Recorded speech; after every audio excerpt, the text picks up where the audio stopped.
If you're sick of being average in life, sick of having an average work, life, wife, oh, that kind of rhymed actually, then you come to a right video, because what you need right now is to lock in. Being average is accepted in our weak modern society because it's just good enough. But ask yourself, is that truly who you want to be, or do you want to become your greatest version?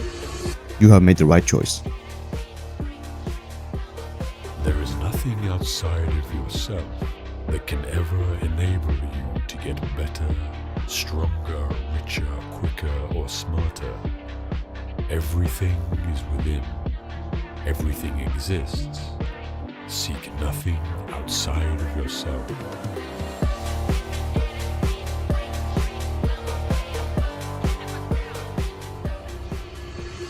Chapter 1. Brain power. If you want to change your life, then you must first conquer your mind.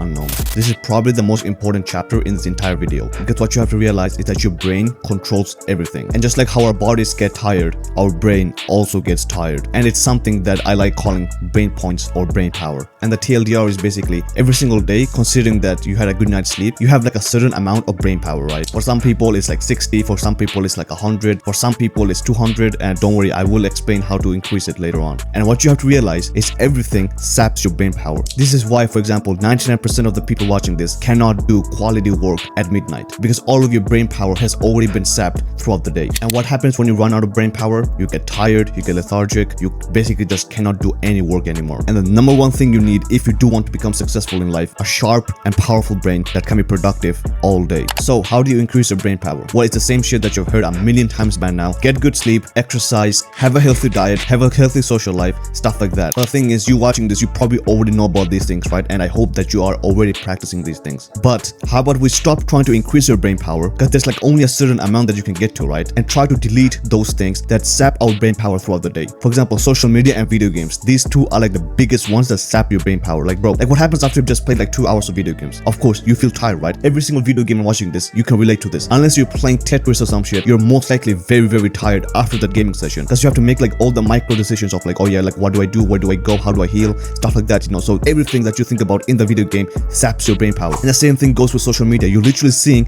a new piece of information every 3 seconds, every 5 seconds. And if you do that for long enough, it definitely does sap your brain power also. So I would definitely tell you to try to increase it, right? Get good sleep, exercise, eat healthy, have a good social life. Of course, try to do these things, right? And try to increase your brain power. But the best thing you can do is eliminate those things that sap your brain power. Because at the end of the day, bro, when you think about it, right? These instant gratification habits that you do, playing video games, social media, anime, whatever, right? They don't even mean anything at the end of the day. And so that's why for me, it was just so easy to quit, because they honestly just don't even mean anything to me. They are literally just a time fill and some cheap dopamine. Chapter 2. Boredom. All of man's problems arise because he cannot sit in his room for 30 minutes alone. Naval Ravikant. Now, I'm not gonna go too deep into this, but I do remember seeing a study done on prisoners in America. And what they basically did was give the prisoners a Spanish textbook and a notepad. And what they found is that over half of the prisoners were fluent in Spanish by the time they left prison. And I'm pretty sure this was done in like Texas or something. But just think about that, right? Over half of those prisoners left the prison while being fluent in Spanish. And the reason why is boredom. Like, think about this, right? How did Ayano become as smart as he did? He wasn't scrolling on TikTok or watching shitty YouTube videos. I'm not gonna go into spoilers, but someone locked him inside the white room and forced him to learn and study all day. So what you must do is create your own version of the white room. And what you will find, surprisingly, is that the work becomes the fun. Because think about this, right? Imagine you remove every single distraction in your house, right? You remove your shitty anime posters, you remove all the garbage from the floor, you basically clean the whole room and you remove all the distractions, right? The only thing that's in your room is the work. So you have two choices. You could either stare at your wall or you could do the work. Of course, you could probably stare at your wall for like 1 hour, 2 hours, 5 hours, but at some point it's going to get boring as and of course you're going to pick up your work and start doing your work. That's exactly what happened in the prison example I gave earlier. The prisoners had basically nothing to do all day except read the Spanish textbook and write down notes. So that's exactly what they did. And if you truly have the balls to do this, what you will find is that the work becomes super fun. Because think about this, right? A drug addict, as he becomes more and more addicted, right, he needs more and more drugs, right? Because he builds a tolerance to the drugs. In the same way, the less fun you have, the less fun you need to have fun. The less you are addicted to drugs, the less drugs you need to feel the high. And in the same way, the less fun you have, the less fun you need to actually have fun. I know this is like a big brain like just bear with me, alright? Because for me personally, as soon as I started this YouTube channel, it was super hard and I just hated doing it, honestly, because it was just so much work, editing the videos, scripting the videos, recording the videos, like it was just so much work, right? But as soon as I removed all the distractions, I removed video games, I removed anime for a time as well, I basically removed everything from my life,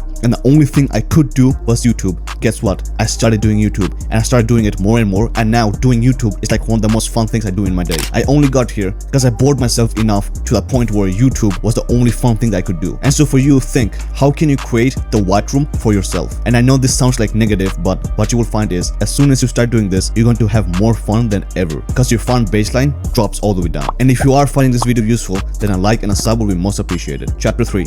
Side goals. Losers have goals, winners have systems, but the very best have both. Me. Now, side goals are a term that I came up with like 5 minutes ago.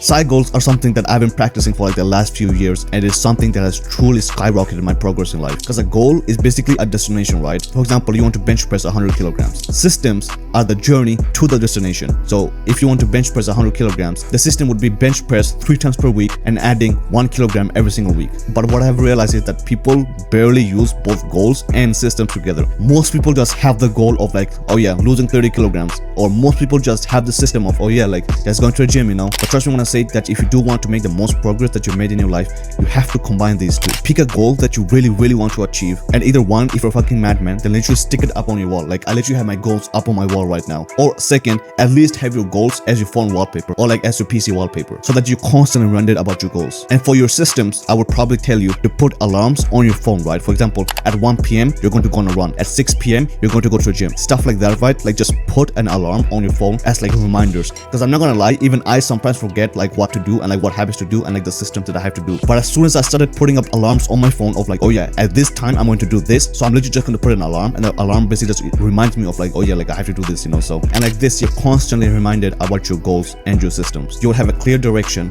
goals, and a way to get there, systems. Chapter 4. Essentialism. Do one less thing today to focus on something great tomorrow. Bro, I should become an author, man. Like, these quotes are sick. Okay, so let me guess. You want to get good grades while becoming fit, while starting a YouTube channel, while playing 1 hour of video games, and while also being interested in martial arts. Bro, that's like you trying to become Aino Koji, Mr. Beast, Muhammad Ali, and C-Bum all at the same time. And this is why you have not made any progress in life. Because you have too many things in your life. Because what you have to realize is success is not about what you can add to your life, but about what you can subtract from your life. And if the example above sounds exactly like you, then don't worry, I've been in the exact same position. I remember just last year, right? I was trying to get good grades while also starting my last YouTube channel, while also training boxing, and also while going to the gym, while also trying to learn how to draw, because I really want to learn how to draw manga. Like, bro, I was literally trying to do 5 things all at the same time. So of course, I basically made no progress in any of them. Maybe like a little bit of progress in the gym, but like that's about it. But when I read the book Essentialism, everything changed, because I realized that you have to prioritize things in life. And after this point, I basically removed everything that was not helping me towards my goals. I removed boxing, I removed drawing, and don't tell my parents alright, but I also started to skip school because it was just not my priority. Don't tell my parents, alright? All I focused on was YouTube and going to the gym. And this is how I've made the most progress towards both. So for you, bro, think about the things that you could potentially subtract from your life, and do not hesitate to do it. Because remember, less is more. And that's also true for the content you consume. Like, why read hundreds of books and waste thousands of hours on reading and go through months of no progress and frustration when I have everything you need to know about self-improvement in this video right here? It's by far the best video I've made so far. So go ahead and click on this video right here, and until next one, bro.